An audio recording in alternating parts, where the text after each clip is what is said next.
What's up? I'm Ted. And I'm Austin. And this is Things Up Close!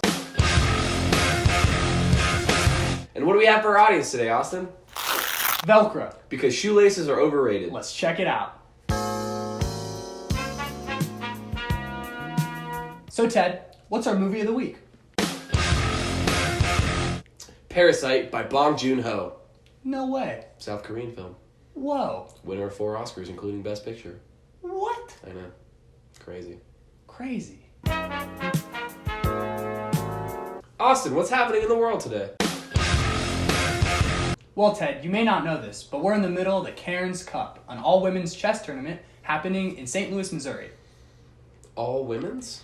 Yeah, I don't really know why men and women can't play chess together. You know, That's kind of all you're doing.